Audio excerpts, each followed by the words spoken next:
They're pretty much all real gentlemen in an old-fashioned way.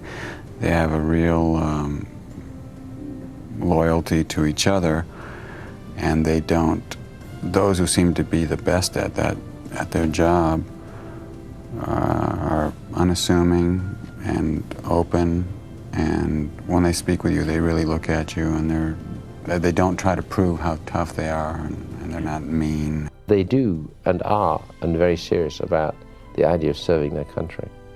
This is something we forget, you see, that you look at these guys and saying, my God, who wants to do this for a living? Who wants to be in the army? And they do. They live by the flag and by the code, and thank God you've got them. After a few turns as a military man, next Viggo played the other man. His career was starting to turn around. Come back to Famous. In A Perfect Murder, based on Alfred Hitchcock's Dial M for Murder, Viggo Mortensen co-starred with Michael Douglas and Gwyneth Paltrow as the other man in a love triangle. You said he wasn't coming. He changed his mind. I tried to call you. Although the structure is similar to the original, the characters are better developed, especially the supporting characters, and it's more complicated as a story. Studios have gone back into their vaults and tried, besides, selling their old pictures, sort of looking at, concepts and ideas and scripts of their older pictures, ones that were successful, and seeing if they can relate to the 1998s, 1999s. Movies are our main export in America, and it's run like a real business, and people try and recreate certain formulas that work in the past to generate the same kind of income from them. A Perfect Murder is about a man who plots his wife's murder after learning she's having an affair. Basically, they're all lying, as I guess we all do in some way. I mean, we all, even your closest friend or your spouse or partner or whatever, there's always some little thing, I think, that we don't want known about ourselves, that we don't reveal. Besides co-starring as the other man, Viggo, who played a starving artist, painted his character's works of art. I asked the director, I said, well, I do photographs, and I've shown them and stuff, and I paint a little, and I could show you some small samples that maybe I could do on a bigger scale. And they were kind enough to let me try it. If they hadn't liked it, I'm sure they would have come up with something else.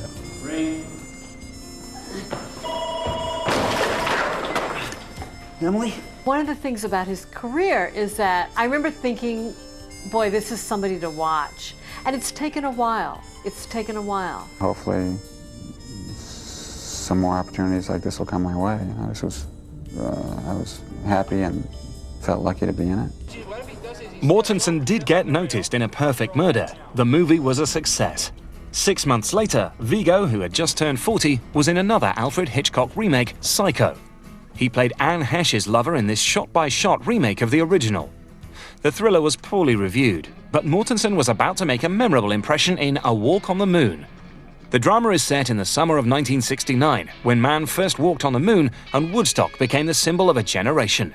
Viggo played a free-spirited blouse salesman who has an affair with a married woman, Diane Lane. Woodstock was a phenomenon that, in hindsight, became a total encapsulation of freedom of experience, sort of taken a little too far. From Diane Lane's character, who obviously has to make a difficult decision. Either way, people are going to get hurt. It's nice to read a script and to work on a movie where the characters don't know everything, don't have a good, snappy answer for things. A Walk on the Moon screened at the Sundance Film Festival and created more Viggo fans. Walk on the Moon was one of those small movies, but it had Liev Schreiber, Diane Lane, and then it had Viggo Mortensen as the blouse man, the man who comes in and disrupts everything and has all the women swooning over him. Mortensen had left the bad guy roles behind and was now the love interest.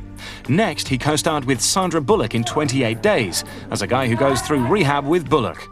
Viggo's big break came 1 year later when he earned a lead role in The Fellowship of the Ring, the first of the Lord of the Rings trilogy. This blockbuster, based on the fantasy novels by J.R.R. Tolkien, drew record-breaking audiences worldwide. Mortensen, who played Aragorn, replaced another actor, Stuart Townsend, after shooting had already begun. Viggo accepted the part because his son was a fan of the book. I basically got the call asking whether I'd get on a plane the next day and go to New Zealand and start to work, and a few days later I was on film as Aragorn. I had not read the books either. Viggo was making a big commitment. All 3 Lord of the Rings films directed by Peter Jackson were filmed simultaneously over 16 months. The last 6 months for me personally were 6 days a week, no less than 14 hours a day. It was like relentless. It was the only way to get it done, and then in January we were there again, and in last spring, and in the summer again, and we'll go next summer to do bits and pieces for 2 and 3. So it's like a huge undertaking. You're asking audiences to go to 3 different movies in order to get the entire story. And we felt it was very important that if you are asking audiences to commit to this event, that they're able to see the Fellowship of the Ring, and it's not too long to wait until the second film. Now, if we shot them separately, it would have been at least 2 or 3 years between movies. The Lord of the Rings, The Fellowship of the Ring, earned more than $300 million in the United States alone and stayed in the top 10 for 13 weeks. The Lord of the Rings trilogy really expanded the audience for Viggo Mortensen and made him a household name in the way he had not quite been before. Making the second part of the trilogy, The Lord of the Rings, The Two Towers, was physically taxing. Viggo broke 2 toes and chipped a tooth while filming a fight scene. He was so involved with the shoot, he asked director Peter Jackson to superglue the tooth together. Jackson took him to a dentist. Viggo sort of threw his heart and soul into it. I mean, Viggo, I think, was probably the only person that enjoyed shooting 3 months of night shooting. What I loved was the group effort and the sense of camaraderie. And in terms of the story, I knew that it was a significant part of it, you know, that it was a microcosm of what the entire story was about, which is, you know, putting individual concerns aside and putting the interest of the group first. They come to destroy its people, down to the last child. Viggo bonded with the cast. It's like a long-lost brothers. I think it'll always be that way, you know, as years go by. It was too long and too difficult and too special a shared experience for it to be any other way. And I think of them as members of my family. Follow me! Fans loved The Lord of the Rings. The Two Towers grossed more than $100 million on its first week of release, reached $200 million in 12 days and $300 million in 34 days. The final part of the trilogy, The Lord of the Rings, The Return of the King, was another blockbuster. We also have the satisfaction of having got through it in the right way, as the characters do in the story, and that is together. The Lord of the Rings, The Return of the King won 11 Academy Awards, including Best Picture. Mortensen and his co-stars won a Screen Actors Guild Award for Outstanding Performance by a Cast in a Motion Picture. Viggo had grown with his character, Aragorn. It doesn't matter that all his friends and increasingly the various peoples, free peoples of Middle-earth, believe he's the man for the job. He has to convince himself of that.